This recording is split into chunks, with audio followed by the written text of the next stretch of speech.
Bienvenue à tous dans cette dernière actu réfractaire de la semaine. Aujourd'hui, on va parler de ce qu'on peut appeler l'affaire Bayrou, des élections dans la Chambre d'agriculture et des nouvelles en Martinique. Bayrou a surmonté l'épreuve du budget, mais le voilà dans une nouvelle polémique révélée par Mediapart. Et je vous préviens, parce qu'il y en a qui sont sensibles à ça, on va parler là de crimes pédophiles. Ok, tu sais que Bayrou, c'est le maire de Pau. Et bien, juste à côté de cette ville, tu as un pensionnat privé catholique nommé Notre-Dame de Bétharram. Un établissement que Bayrou connaît bien, puisqu'il a scolarisé plusieurs de ses enfants là-bas. Il a été aussi ancien ministre de l'Éducation, ancien conseiller général de la région, évidemment maire de Pau, et sa femme a même enseigné là-bas le catéchisme. Donc le gars, il connaît bien ce pensionnat. Sauf que ce qui se passe dans ce pensionnat, c'est très grave. Un collectif d'anciens élèves formés en octobre 2023 dénonce des multiples agressions sexuelles et pédocriminelles entre 1950 et 2010. Cet établissement est sous le coup de 112 plaintes déposées par des anciens élèves. Les victimes étaient principalement des enfants de 8 à 13 ans. Ils ont subi plein de saloperies que je vous épargne ici, mais que vous pouvez retrouver sur Mediapart. En fait, il s'agit de l'une des plus grosses affaires françaises de pédocriminalité de ces dernières années. Et Bayrou, lui, quand on lui pose la question, il affirme qu'il n'est pas au courant. Et l'enquête de Mediapart, prouve le contraire. En 1996, Bayrou s'est rendu dans l'établissement pour soutenir la direction face à des parents d'élèves suite à des réclamations après des faits de violence. L'avocat de l'école à l'époque était Serge Legrand, qui est un proche de Bayrou à qui il donnera une circonscription avec son parti de l'époque, l'UDF. D'autres réclamations de parents ont été envoyées directement à Bayrou qui les a ignorées. 2 ans plus tard, l'ancien directeur de l'établissement est mis en examen, accusé d'avoir violé un enfant à l'internat. Il sera exfiltré au Vatican avant de se suicider quelques semaines plus tard. Bayrou aurait alors rencontré le juge malgré le secret de l'instruction et sa femme était aux obsèques du directeur. Puis finalement, en 2020, Bayrou et l'établissement avaient scellé ensemble un accord pour les municipales avec la vente d'une maison qui appartenait à la ville.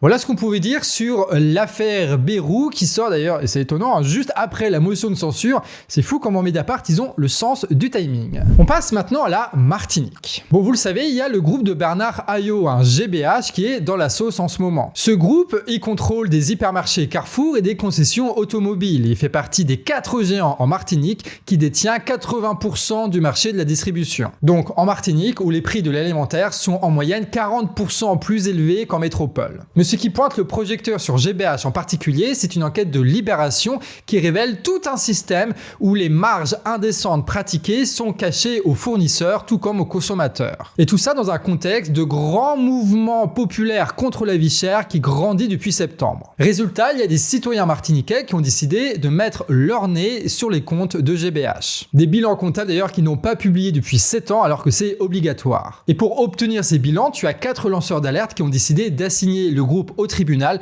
pour les obliger à publier leurs comptes. Et c'est chose faite, puisque le 28 janvier, le groupe Bernard Ayot a été obligé de publier ses comptes de l'année 2023. Et on y apprend par exemple que le chiffre d'affaires du groupe était de 5 milliards d'euros en 2023 contre 4,5 milliards d'euros l'année précédente. Du coup, on a une immense progression de l'argent ramassé par le groupe en même temps que l'augmentation des prix. C'est bizarre ça, hein? En fait, cet argent, elle vient seulement de la marge commerciale, c'est-à-dire que le groupe n'a pas forcément vendu plus de quantité ou de qualité, mais qu'il a tout simplement vendu la même chose plus cher. Et cette marge commerciale, elle est de 34%, ce qui représente 1,7 milliard d'euros. Selon les lanceurs d'alerte, ça confirme bien les accusations selon lesquelles le groupe fait partie des responsables de la vie chère en Martinique. Bon, j'espère que vous suivez toujours parce qu'on va aller un petit peu plus loin dans le raisonnement maintenant. Là, on vous a parlé du chiffre d'affaires, donc tout l'argent qui rentre dans le groupe en un an. Sauf que cette thune, il faut la réinvestir soit dans des coûts de fonctionnement, soit dans des investissements pour développer l'activité du groupe. Et ce qui reste, c'est ce qu'on appelle le bénéfice qui va dans les poches des actionnaires et des dirigeants. Et alors, ce bénéfice-là, il est en hausse de 11% entre 2022 et 2023, ce qui est tout simplement énorme. On a donc un groupe qui a la main mise sur les importations et qui profite de cette position de force pour prendre le plus de thunes possible dans les poches du peuple martiniquais. Et le résultat, on le retrouve dans un dernier chiffre, c'est celui des liquidités du groupe, puisqu'en réalité, le groupe GBH possède 2 milliards d'euros de réserves. On vous avait dit dans une dernière actu réfractaire que c'était 900 millions, c'était par rapport à une autre enquête. Là, on apprend que c'est donc 2 fois plus. Bernard Ayotte est donc assis sur un immense tas d'or qu'il continue d'alimenter avec l'argent des Martiniquais.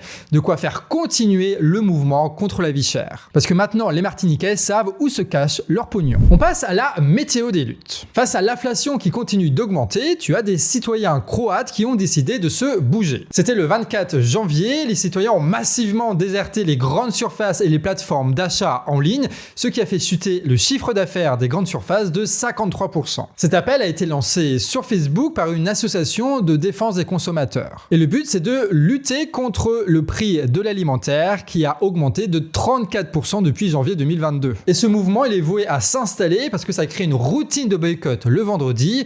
Naturellement, ils ont encore frappé vendredi dernier et ils recommencent aujourd'hui. Mais en plus de ça, ça se répand dans plusieurs d'autres pays des Balkans comme la Serbie. Bon, les directions l'Isère où tu as un rassemblement devant l'usine Arkema. Le but, c'est de protester contre la décision du groupe de supprimer 154 postes. Et vu que la filière chimie rend interdépendantes les différentes usines, ces suppressions de postes inquiètent également les salariés de Vancorex ou de Framatome qui s'occupent du nucléaire. Et tout ça dans un contexte où tu as des centaines de milliers d'emplois qui sont menacés, notamment dans les petites usines de sous-traitance de l'automobile. On a donc une plongée dans la misère de toutes les familles concernées, mais c'est aussi une destruction de l'économie et de la vie sociale locale. Puisque souvent, tu as des commerces qui vivent autour de ces usines et grâce au salaire des employés. Allez, on termine notre petit tour des luttes à Suresnes, en Ile-de-France. Là-bas, tu as 2 hôtels, le Campanile et la première classe, où les femmes de chambre sont en grève. Ces salariés demandent les salaires indexés sur l'inflation, une prime au pouvoir d'achat et la réintégration de leurs collègues licenciés. Cette grève, elle tient depuis 5 mois et juste à côté d'eux, tu as un EHPAD où tu as aussi une grève avec un personnel qui lutte cette fois contre la nouvelle responsable et un management brutal. Au total, il y a une vingtaine de salariés qui ont démissionné depuis l'arrivée de la directrice en 2022. Donc comme d'habitude, celles et ceux qui bossent sur le terrain sont traités comme de la merde. Et pour se faire entendre, tout ce monde a décidé d'interpeller la mairie en créant un grand rassemblement à l'intérieur du bâtiment. Et c'est très stylé de voir des gens qui lâchent rien et qui s'unissent, donc force à elles et à eux. On finit avec le résultat qu'on attendait depuis pas mal de temps, celle des élections pour les chambres d'agriculture. Les chambres d'agriculture, ce sont des instances départementales qui décident de l'orientation de l'agriculture au local. Les agriculteurs étaient appelés à voter pour leur syndicat tout le mois de janvier. Habituellement, c'est sans surprise, puisque ces élections sont largement remportées par la FNSEA, le syndicat de la mafia agricole. Sauf que vous n'êtes pas sans savoir qu'il y a eu pas mal d'actions d'agriculteurs ces derniers mois, notamment menées par notre syndicat, la Coordination Rurale. Ce sont ceux qui sont reconnaissables avec un bonnet jaune et ils défendent un modèle qui est en réalité assez similaire de la FNSEA, mais c'est issu d'une scission de ce syndicat. La Coordination Rurale canalise la colère des agriculteurs contre la FNSEA tout en ayant des cadres qui fricotent avec Zemmour et le Rassemblement National. Leurs actions leur ont permis de gagner des voix et de gratter 15 chambres d'agriculture à la FNSEA sur environ la centaine de chambres qui existent en France. Petite victoire pour la Confédération Paysanne qui a, elle, conquis la chambre d'Ardèche. On termine là-dessus, donc cette actu a été écrite avec Nico, au montage chez Pix, et on s'est occupé cette fois du titre et de la minia avec Betsy. Donc on se dit à lundi prochain, des bisous.